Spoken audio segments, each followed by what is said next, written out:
أعوذ بالله من الشيطان الرجيم بسم الله الرحمن الرحيم ولو أننا نزلنا إليهم الملائكة وكلمهم الموتى وحشرنا عليهم كل شيء قبلا ما كانوا ليؤمنوا إلا أن يشاء الله ولكن أكثرهم يجهلون۔ الحمدللہ آج ہمارا 8واں پارہ شروع ہو رہا ہے اور 8ویں پارے کے اندر یہ سورۃ الانعام ہے اور سورۃ الاعراف ہے۔ سورۃ الانعام ہم شروع کیے ہوئے ہیں اور سورۃ الانعام کا پہلا حصہ نفی شرک اعتقادی ہے، دوسرا حصہ نفی شرک عملی ہے۔ نفی شرک اعتقادی مطلب یہ ہے کہ پہلے حصے میں بات جو ہے وہ اعتقادات کی ہے، پہلے حصے کی بات اعتقادات کی ہے اور دوسرے حصے کی بات اعمال کی ہے۔ تو اس حصے میں جتنی بھی بات ہوئی وہ ساری اعتقاد کے متعلق ہوئی۔ یہ حصہ آیت نمبر 117 تک مکمل ہوگا، جس کو آج ہم مکمل کریں گے انشاءاللہ، اور پھر کل سے انشاءاللہ فَكُلُوا مِمَّا ذُكِرَ اسْمُ اللَّهِ یہاں سے شروع کریں گے۔ یہ اعتقاد، یہ شرک عملی یعنی اعمال کی اصلاح ہے۔ نفی شرک عملی یعنی اعمال کی اصلاح ہے، اعمال کے اندر جو رد و بدل کرنا ہے اس کے حوالے سے، اعمال کے حوالے سے جو قابل اصلاح امور، قابل اصلاح باتیں ہیں ان کا ذکر ہوگا۔ وَلَوْ أَنَّنَا نَزَّلْنَا إِلَيْهِمُ الْمَلَائِكَةَ۔ کفار کا ایک شبہ تھا کہ ہمارے اوپر فرشتے کیوں نہیں نازل ہوئے۔ تو اس کے بہت سے جوابات پیچھے قرآن مجید میں اللہ رب العزت نے دیے ہیں اور آگے بھی دیے ہیں۔ دوسرا شبہ تھا کہ دوسرا یہ کہتے تھے کہ ہمارے مرنے والے ہمیں آ کر بتائیں کہ واقعتاً وہ مرنے کے بعد دوبارہ زندہ ہوں گے، مرنے کے بعد وہ بتائیں۔ آپ صلی اللہ علیہ وسلم جو بتاتے ہیں کہ قبر میں یہ ہوگا، مرنے کے بعد یہ اعمال ہوں گے، تو مرنے کے بعد کوئی بندہ آئے اور ہمیں بتا دے، سیدھی سی بات ہے، کیونکہ آپ تو پیغمبر ہیں اور آپ کی رسائی اس دنیا تک موجود ہے۔ ایک بات۔ دوسری بات یہ ہے کہ آپ کے اوپر فرشتے نازل ہوتے ہیں، تو ہمارے اوپر بھی فرشتہ آئے اور ہمیں آ کے بتا دے کہ محمد صلی اللہ علیہ وسلم پیغمبر ہیں، اللہ کے آخری پیغمبر اور اللہ کے آخری رسول ہیں۔ تو اللہ کے آخری پیغمبر اور اللہ کے آخری رسول ہیں، جب وہ یہ بتائیں گے تو ہم آپ کے اوپر ایمان لے کر آ جائیں گے۔ ٹھیک ہے، تو یہ کفار کا ایک اشکال تھا۔ قرآن مجید کو اگر اس نظر سے دیکھا جائے تو آج بھی اس طرح کا اشکال لوگ کر سکتے ہیں۔ اگر دین برحق بالکل ہے تو آپ واقعتاً کوئی ایسی چیز دکھا دیں گے جو کہ مافوق الفطرت ہو، جو کہ ان نیچرل قسم کی چیز ہو، جو کہ شریعت ثابت کرتی ہو کہ یہ دین ہے۔ تو بات یہ ہے کہ ایسی بہت سی چیزیں اللہ رب العزت نے بتائی ہیں، بہت سی چیزیں سمجھائی ہیں جو کہ ان نیچرل قسم کی ہیں اور ہمارے سامنے ہمیں نظر آتی ہیں۔ بطور مثال قرآن مجید ایسی ہے جو کہ ان نیچرل ہے، اگر نیچرل ہے تو آپ بنا کے دکھائیں، اس کا مطلب ہے کوئی دوسرا نہیں بتا سکتا۔ اس کے اندر پروڈکشنز جو ہیں، اس کے اندر جو پیشن گوئیاں ہیں، وہ سال ہر سال محنت اور کوششوں کے بعد آج سچ ثابت ہوتی ہیں۔ وہ کس چیز نے بتایا؟ اس کا مطلب ہے کہ ان نیچرل قسم کی چیز ہے قرآن مجید، اور اگر نہیں ہے تو آپ اس کو کر کے دکھائیں۔ تو ایسے ان کے سامنے بھی قرآن مجید تھا۔ اب ان کا جو اشکال ہے اس کا ایک تو جو آبجیکشن ہے ان کی طرف سے، اس کا ایک اسپیسیفائڈ جواب تو ہم نے دے دیا آج کے حوالے سے، آج کے زمانے کے حوالے سے۔ اللہ کرے بات میری سمجھ میں آ رہی ہو، بڑی اہم بات ہے، بہت ہی اہم بات ہے، اس کو سمجھنے کی کوشش کیجیے۔ وَلَوْ أَنَّنَا نَزَّلْنَا إِلَيْهِمُ الْمَلَائِكَةَ، اگر بالفرض نازل کر دیتے ہم ان کے اوپر فرشتے، وَكَلَّمَهُمُ الْمَوْتَى اور ان کے ساتھ مردے باتیں کرتے ہیں۔ ٹھیک ہے، یہ دو باتیں۔ ایک تیسری بات ایڈیشن اللہ کر رہے ہیں کہ وَحَشَرْنَا عَلَيْهِمْ كُلَّ شَيْءٍ قُبُولًا، کہ ہم ان کے سامنے جمع کر دیں ہر چیز، وحشرنا جمع کر دیں علیہم ان کے سامنے کل شیء ہر چیز کو، قبولا ان کے بالکل مد مقابل، ان کے سامنے ہم ہر چیز کو کھڑا کرتے ہیں۔ تو یہ تین باتیں اللہ رب العزت نے یہاں پر بتائی۔ ان سب کو ہم کہہ دیں گے موجودات غیبیہ. دیکھیں بعض لوگ کہتے ہیں جی اردو آپ کی مشکل ہے، سمجھ میں نہیں آتی ہے. دیکھیں میری اردو مشکل نہیں ہے، بہت آسان ہے. اصل میں بات یہ ہوتی ہے کہ میں ٹرمینالوجیز ایسی استعمال کر لیتا ہوں جو آپ کے علم میں نہیں ہوتی. ٹھیک ہے، وجہ اس کی ہے کہ آپ کی وہ فیلڈ نہیں ہے. اگر آپ کو قرآن کو فیلڈ بنانا ہے تو آپ کو وہ ٹرمینالوجیز یاد کرنی پڑیں گی، ان ٹرمینالوجیز کے اندر آنا پڑے گا. موجودات غیبیہ ایک ہارڈ لفظ ہے. موجودات غیبیہ، موجودات، موجود تو آپ کو سب کو پتہ ہے، غیب آپ سب کو پتہ ہے. تو موجودات غیبیہ مطلب ایسی چیزیں جو کہ موجود ہیں لیکن ہمیں نظر نہیں آتی ہیں. ٹھیک ہے، مجھے اتنی اچھی انگریزی نہیں ہے. انسین کریشنز، ٹھیک ہے، انسین کریشنز اس کو کہتے ہیں، یعنی ایسی کریشنز جو ہمیں نظر نہیں آتی. جیسے ہوا ہے، ہمیں نظر نہیں آتی. فرشتے ہیں، ہمیں نظر نہیں آتے. ہماری تقدیر ہے، ہمیں نظر نہیں آتی. ہماری موت ہے، ہمیں نظر نہیں آتی. ہماری شفا ہے، ہمیں نظر نہیں آتی. ہماری صحت ہے، ہمیں نظر نہیں آتی. ہماری برکت ہے، ہمیں نظر نہیں آتی. ہماری روزی میں کمی ہے، وہ ہمیں نظر نہیں آتی. روزی میں اضافہ ہے، وہ ہمیں نظر نہیں آتا. فرشتے گھوم رہے ہیں، ہمیں نظر نہیں آتا. ہماری حفاظت کا نظام چل رہا ہے، کرامن کاتبین یعلمون ما تفعلون، ہمیں نظر نہیں آتا. ہمارے نیند کا نظام ہے، ہمارے اٹھنے کا نظام ہے، بیٹھنے کا نظام ہے، چلنے کا نظام ہے، پھرنے کا نظام ہے. یہ سارے نظام ایسے ہیں جو کہ ایک آٹومیشن کے ذریعے سے چل رہے ہیں. ہم اس کو آٹومیشن سمجھتے ہیں، لیکن یہ آٹومیشن تو نہیں ہے نا. یہ اصل میں تو اللہ کے حکم سے ہوتا ہے. ورنہ ہمارے جتنے آدمی ہیں وہ ہسپتال میں پڑے، ٹانگیں ٹوٹی ہوئی ہیں. میرے ایک ساتھی ہیں، بالکل جوان آدمی ہیں، عثمان نام ہے ان کا، سندوش میں رہتے ہیں. اللہ تعالیٰ ان کو صحت دے. کہنے لگے کہ میرے پاؤں میں ایسی شدید تکلیف ہے، کوئی بھی ڈاکٹر کو سمجھ میں نہیں آتی یہ تکلیف ہو کیوں رہی ہے. نہ وہ سمجھ پا رہے ہیں، نہ کسی اور طریقے سے پتہ چل رہا ہے. لیکن میں چل نہیں پا رہا، کافی عرصے سے بستر پہ پڑا ہوں. تکلیف کچھ بھی نہیں ہے. جوان آدمی، صحت مند آدمی، ہزاروں کروڑوں کے مالک ہیں. تو موجودات غیبیہ ایسی بہت سی چیز جو ان سین ہوتی ہیں، ہمیں نظر نہیں آتی ہیں. موجودات غیبیہ، تو یہ موجودات غیبیہ موجود ہیں. اللہ کہتے ہیں یہ سب چیزیں ہم تمہارے سامنے رکھ سکتے ہیں، بالکل رکھ سکتے ہیں. لیکن بات اتنی سی ہے کہ ایمان نام ہے اعتقاد علی الغیب کا. ایمان نام ہے، یہ ٹرمینالوجیز آپ یاد رکھیے، اعتقاد علی الغیب.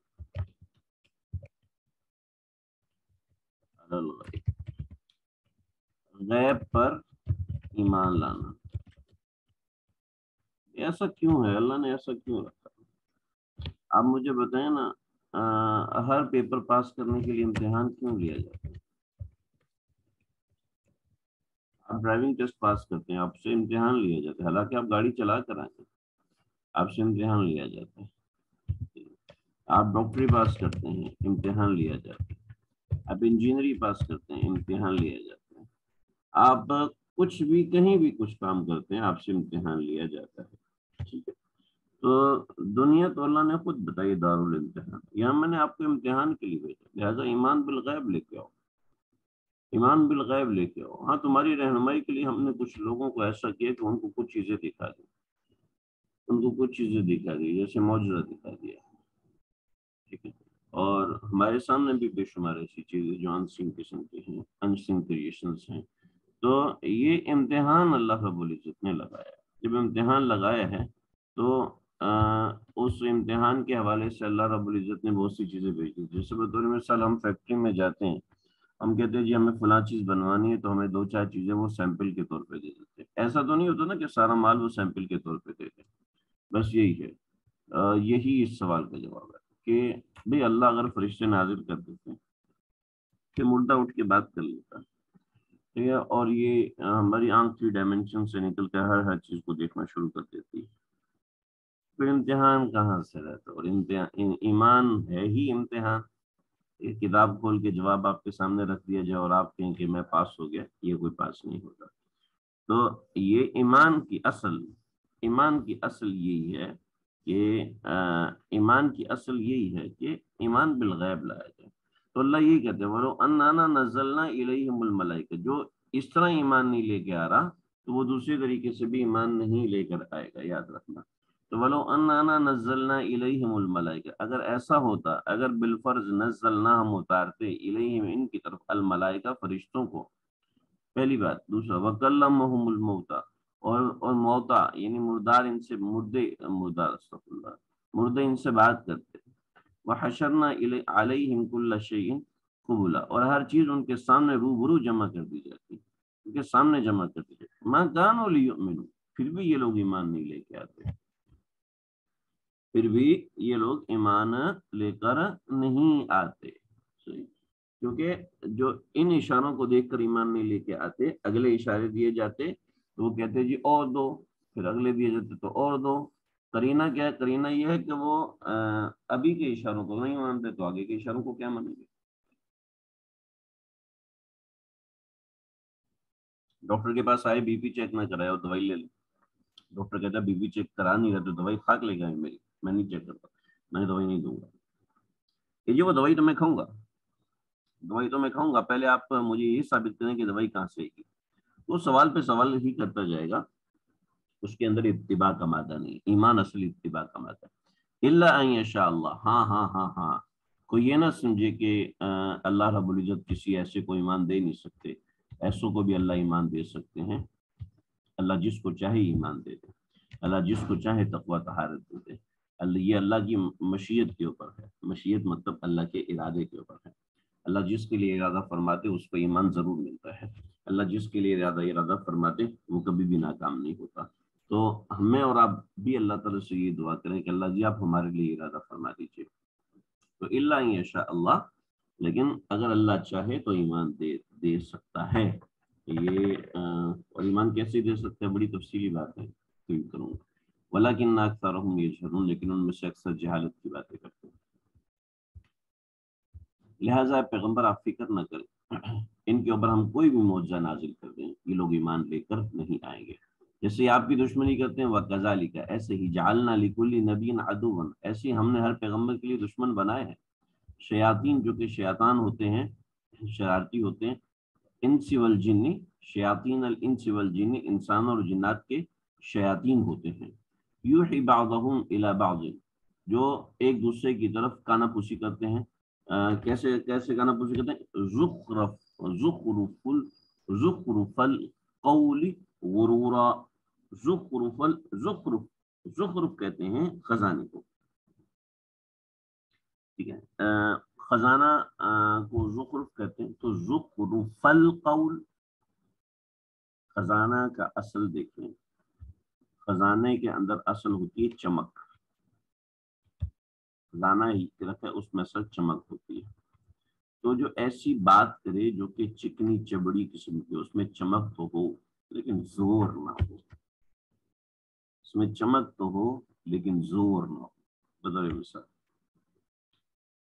پیران پیر اور وحدت ملت حضرت مولانا شیخ عبدالقادر جیلانی رحمۃ اللہ تعالی علیہ، حضرت نے ایک بارات جاری تھی اور وہ بارات پانی میں ڈوب گئی۔ اس بارات کے ایک آدمی نے بہت دعا کی تھی کہ اللہ جی میری شادی اس سے ہو جائے۔ وہ شادی کر کے آ ہی رہے تھے کہ راستے میں کشتی الٹی اور بارات جو ہے وہ ڈوب گئی۔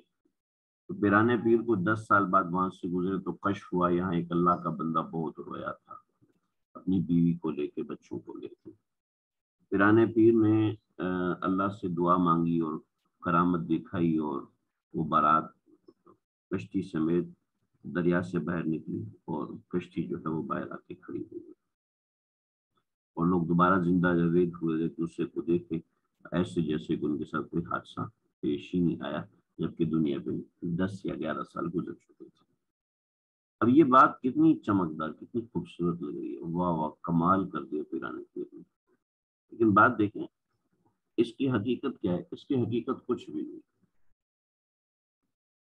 علامہ نور شاہ کشمیری رحمۃ اللہ علیہ فرماتے ہیں کہ پیرانے پیر اور اکابرین کے ہاں سے اس نوعیت کی کرامات تو کیا اس سے بڑی بڑی کرامات بھی صادر ہو سکتی ہیں، ہمارا عقیدہ ہے، اس لیے کہ اللہ کے نبی نے فرمایا کرامات الاولیاء حق، اللہ کے پیاروں کی کرامات بالکل برحق ہوتی ہیں، لیکن فرماتے ہیں کہ یہ واقعہ صحیح روایت سے نقل نہیں ہے، ہم تک یہ واقعہ صحیح روایات سے پہنچا نہیں ہے، لہٰذا ہم اس واقعے کو نہ بیان کریں گے، نہ ہم اس واقعے سے کسی کا دل دبائیں گے۔ اب یہ بات کتنی خوبصورت معلوم ہو رہی ہے، لیکن ہے جھوٹی، جھوٹ پہ مبنی کہ اس کی کوئی حق نہیں۔ پیران پیر اپنی تعارف اور ان سب چیزوں کے لیے کوئی ان چیزوں کے محتاج تو نہیں کہ ان کی کرامات لوگوں کو سنائی جائیں، کہ ایک وقت میں پیران پیر 10,000 لوگوں کے پاس موجود پائے گے، وغیرہ وغیرہ وغیرہ۔ تو اب یہ ایسی باتیں ہیں جو کہ چمکدار ہیں، لوگ اس کو دیکھ کے مائل ہوتے ہیں، لیکن اصل میں ان باتوں میں کوئی حقیقت نہیں ہوتی۔ تو ایسی باتوں کو کہتے ہیں زخرف القول، زخرف القول، کہ یہ ایک دوسرے کو ایسی باتیں کرتے ہیں جو کہ بالکل چکنی چبڑی ہوتی ہیں، بالکل چکنی چبڑی باتیں ہوتی ہیں، بڑی چمکدار اور لکھن لکھن مکھن مکھن والی لچھن والی باتیں کرتے ہیں۔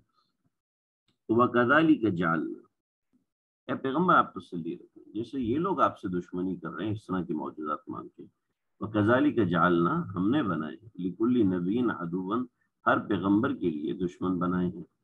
جب ہر پیغمبر کے لیے دشمن بنے ہیں تو ہمارے لیے دشمن نہیں بنیں گے، ہمارے لیے بھی دشمن بنیں گے۔ میرے تعلق تھا کہ ہمارے سمجھ بڑی پریشانی تھی، تو جب میں نے اپنے کسی جاننے والے کے سامنے یہ آیت پڑھی، انہوں نے کہا کہ بھئی یہ لوگ تمہارے خلاف ہیں، تو یہ اپنی مرضی سے تو نہیں ہوئے نا، اللہ تعالیٰ نے ان کو خلاف کیا، تو آپ پریشان کیوں ہوتے ہو؟ پھر ان کو الزام کیوں دیتے ہیں کہ انہوں نے ایسے کیا ویسے کیا؟ ان کو الزام دینے کی کیا بات ہے؟ یہ تو اللہ نے کیا، جب اللہ نے کیا تو پھر ان کو الزام دینا آپ کو غلط ہے۔ بڑی تسلی ہوئی۔ وَكَذَلِكَ جَعَلْنَا لِكُلِّ نَبِيٍّ عَدُوًّا، ہر پیغمبر کے لیے دشمن بنائے۔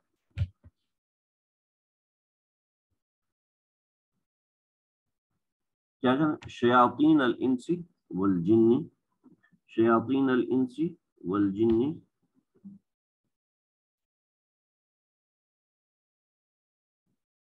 انسانوں میں سے اور جنات میں سے شیاطین قسم کے لوگ، انسانوں اور جنات میں سے شیاطین قسم کے لوگ اللہ رب العزت نے بنائے ہیں۔ چنانچہ انسانوں کے شر سے بچنے کے لیے اور جنات کے شر سے بچنے کے لیے تینوں کل ہمیں سکھائے کہ تینوں کل پڑھ لیا کرو، قل هو اللہ احد، قل اعوذ برب الفلق اور قل اعوذ برب الناس۔ ان تینوں قسم کے شر سے بچنے کے لیے یہ پڑھ لیا کرو، اللہ تعالیٰ تمہاری حفاظت فرمائیں گے۔ یوحی، وہ یہ وحی سے ہے، وہی وہ کہتے ہیں کان کے اندر باریک بات کرنا کہ کسی دوسرے کو پتہ نہ چلے، وہ ایک دوسرے سے باتیں کرتے ہیں زخرف القولی، چکنی چبڑی قسم کی باتیں، بہلانے والی باتیں، پھسلانے والی باتیں، غرورہ دھوکہ دینے کے واسطے، تو یہ دھوکہ دینے کی خاطر ایک دوسرے سے چکنی چبڑی قسم کی باتیں کرتے ہیں۔ اب اللہ رب العزت ان کو چاہتے تو روک دیتے، لیکن اللہ رب العزت نہیں روکتے، انسان کی آزمائش ہو جائے کہ وہ کتنا پختہ ہے، اور اس میں بے شمار حکمتیں ہوتی ہیں جس کو انسان عام حالات میں سمجھ نہیں سکتا۔ اللہ اکبر، ولو شاء ربک ما فعلوا، اگر تیرا رب چاہتا نا تو یہ لوگ ایسا نہ کر سکتے، فذرہم، لیکن اللہ نے چاہا ہے، اب یہ کریں گے، اور یہ کرنے میں ہمارا ہی فائدہ ہے، پیغمبر آپ کا ہی فائدہ ہے۔ چنانچہ اگر کسی کو تکلیف پہنچتی ہے دین کے کسی معاملے میں تو سمجھ لئے اس کا فائدہ ہے، جی دین کے معاملے میں تکلیف پہنچنی ہی نہیں چاہیے۔ جی میں جیسی دین کی طرف بڑھنے لگتی ہوں میرا فلاں مسئلہ اٹک جاتا ہے، میں جیسی پردہ کیسے کل ہی ایک بچی کا فون آیا، جی جیسے میں پردہ کرتی ہوں تو یہ مسئلے ہونا شروع ہو جاتے ہیں، تو میں نے ان سے کہا یہ تو سیدھی سی بات ہے، آپ کو کبھی سر پہ گیند لگی ہے یا نہیں لگی؟ میں نے کہا جاؤ کرکٹ کھیلو نا، تو کرکٹ کھیلو گے تو آپ کے سر پہ گیند لگی، آپ پچ پہ آئے نہیں ہو۔ جی میں تو جناب گریجویشن میں کامیابی نہیں ہوتا، جی آپ پرچے دیں گے تو کامیاب ہوں گے، آپ پرچے ہی نہیں دے رہے تو آپ پہلے کالج میں ایڈمیشن لیں، اس کے بعد آپ پڑھائی کریں پورا سال، اس کے بعد پرچے دیں تو پھر دیکھیں گے آپ پاس ہو رہے ہیں یا ناکام ہو رہے ہیں، ابھی سے آپ کہہ رہے ہیں۔ بات یہ ہے کہ ہم دین کی طرف بڑھتے ہی نہیں ہیں، جب دین کی طرف بڑھتے نہیں ہیں تو ہمارا شیطان مقابلے میں آتا نہیں، جب دین کی طرف بڑھیں گے تو شیطان تو مقابلے میں آئے گا، جب شیطان مقابلے میں آئے گا وہ تکلیف پہنچے گا۔ کہتے جی مندر میں چپل چوری نہیں ہوتا، مسجد میں چپل چوری ہو جاتا ہے، تو سیدھی سی بات ہے نا، شیطان تو مندر میں جائے گا نہیں، اس کو پتا ہے سارے میرے ایجنٹ ہیں، تو مسجد کی طرف آئے گا کہ یہاں پہ لوگوں کو گمراہ کروں، یہاں پہ لوگوں کو تنگ کروں، کہ کسی طریقے سے لوگ مسجد سے متنفر، تو جہاں دین کا کام ہوگا وہاں شیطان تو آئے گا لوگوں کو پھنسانے کے لیے، ورگلانے کے لیے۔ تو وَلَوْ شَاءَ رَبُّكَ مَا فَعَلُ، اگر اللہ چاہتا تو یہ نہ کر سکتے، فَذَرْهُمْ، ان کو چھوڑو، وَمَا يَفْتُرُونَ، جو افترا کرتے ہیں، جو وہ چیزیں گھڑتے ہیں ان کو گھڑنے دو، وما یفترون، ان کو اپنے گھڑنے والی چیزیں گھڑنے دو، فذرہم، بس آپ ان کو چھوڑ دو، اگر اللہ چاہتے تو یہ لوگ ایسا نہ کر سکتے، آپ ان کو کرنے دیں۔ لہذا اہل دین جو دین کی طرف چلنے والے ہیں، جو وہ حوصلہ رکھیں، وہ تسلی رکھیں، پیغمبر کو تسلی ہے، پیغمبر کے ساتھ پیغمبر کے راستے پہ چلنے والوں کو بھی تسلی ہے۔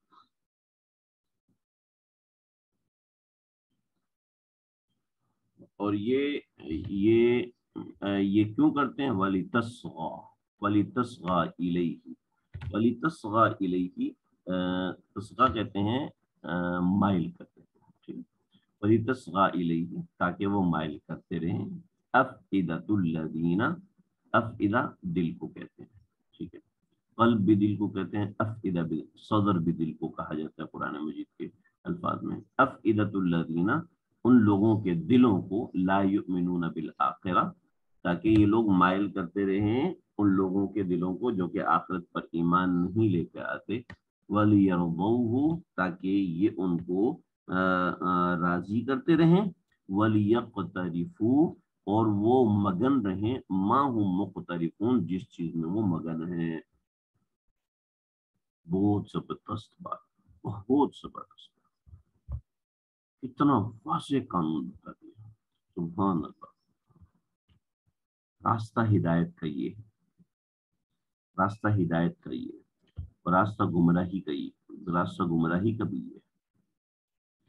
جو ہدایت کے راستے میں بڑھتا جائے گا، اللہ تعالیٰ اس کے لیے ہدایت کے راستے کھولتے جائیں گے۔ انسان کے دل کو پتہ ہوتا ہے کہ وہ ہدایت پہ چل رہا ہے یا وہ اپنی من مرضی کر رہا ہے، دل انسان کا جانتا ہے۔ ہدایت کے راستے پہ چلنے کی نشانی ہے کہ انسان کسی کا تابع ہوتا ہے، اور جس کا وہ تابع ہوتا ہے وہ صحیح ہوتا ہے، ورنہ وہ لوگ غلام محمد قادیانی کے بھی تابع تھے۔ ہدایت کا راستے پہ جو چلتا ہے، اللہ اس کے لیے ہدایت کے دروازے کھولتے ہیں، جو گمراہی پہ چلتا ہے اللہ اس کے لیے گمراہی کے راستے کھولتے ہیں۔ یاد رکھیے، پکی گارنٹیڈ بات ہے، قرآن مجید نے واضح کر دی۔ چنانچہ کوئی کہ جناب وہ انڈیا کے اندر ایک آدمی ہے، اس نے اپنے بھگوان کو دیکھا ہے، انڈیا کے اندر ایک آدمی ہے وہ مفوق الفطرت قسم کی حرکتیں کرتا ہے، اور چونکہ وہ اپنے خدا کو دیکھ کر آیا ہے، خدا سے مل کے آیا ہے۔ امریکہ میں ایک آدمی ہے وہ حضرت عیسیٰ سے مل کے آیا ہے، اور فلاں جگہ ایک بات مشہور ہے کہ بچہ ہے، اس نے حضرت عیسیٰ کو دیکھا، اس کی تصویر بنائی، پھر وہ تصویر فلاں چرچ میں رکھی تصویر سے بالکل مل گئی، حالانکہ اس بچے نے بالکل بھی نہیں دیکھا۔ اس طرح کی باتیں، ساری باتوں کا جواب ہے۔ وَلِتَصْغَى إِلَيْهِ أَفْئِدَةُ الَّذِينَ لَا يُؤْمِنُونَ بِالْآخِرَةِ، سبحان اللہ۔ ہدایت پہ چلو گے، ہدایت کے راستے کھلیں گے۔ ایک بچی تھی بالکل ماڈرن قسم کی، پینٹ کے علاوہ اس کے پاس شلوار قمیض تھی نہیں، یہ پہنتی ہی پینٹیں تھی۔ پاکستان میں آئی، اور پاکستان میں آ کے اس نے پہلی مرتبہ کسی دیندار کا سامنا کیا، بہت مذاق اڑایا، بہت مذاق اڑایا۔ بالآخر اللہ نے اس کو ہدایت، جب ہدایت پہ آئی ایسی تبدیل ہوئی، ایسی تبدیل، ایک دن تنگ آ گئی، جب تنگ آئی ہے تو خادم نبی اکرم صلی اللہ علیہ وسلم کی زیارت ہوئی۔ آپ علیہ الصلوۃ والسلام نے، اس بچی کا بیان ہے کہ میرے سر پہ ہاتھ رکھ اور فرمایا کہ میں تیرے ساتھ ہوں۔ ہم نے پھر دیکھا کہ اس بچی کی زندگی کیسے کامیابی کی طرف ہے۔ خیر میں کوئی موٹیویٹ نہیں کر رہا، میں صرف اتنا بتا رہا ہوں کہ ہدایت کے اوپر جب انسان چلتا ہے تو ہدایت کے راستے کھلتے ہیں، اور گمراہی کے راستے پہ چلتا ہے تو گمراہی کے راستے کھلتے ہیں۔ ایگزیکٹلی، بالکل یہی بات ہے کہ آپ کسی چیز پہ چلیں گے تو وہ چیز آپ کے اوپر کھلے گی۔ آپ اچھی کوکنگ کریں گے، وہ کوکنگ آپ پہ کھلنا شروع ہوگی، چیزوں کا ٹیسٹ آپ پہ کھلنا شروع ہوگا۔ ہاں، سر سے اتارنے کے لیے 10 منٹ میں کھانا بنا دیا، 5 منٹ میں کھانا بنا دیا، وہ ظاہر بات ہے وہ ٹیسٹ آپ کے اوپر نہیں کھلے گا۔ آپ صفائی کرنے کے اندر زیادہ دھیان دیتے ہیں، آپ دیکھیے گا صفائی کرنے کے نئے نئے طریقے آپ کے ذہن میں کھلیں گے. میری بات کی گواہی بالکل آپ دیں گے، آپ کو دینا پڑے گا کہ آپ کی زندگی میں بے شمار ایسی چیزیں ہوئی ہوں گی کہ آپ نے جس چیز پر دھیان دیا اللہ نے اس کے لیے ایک نئے قسم کا راستہ کھولا جو آپ نے پہلے کسی سے نہیں سنا تھا.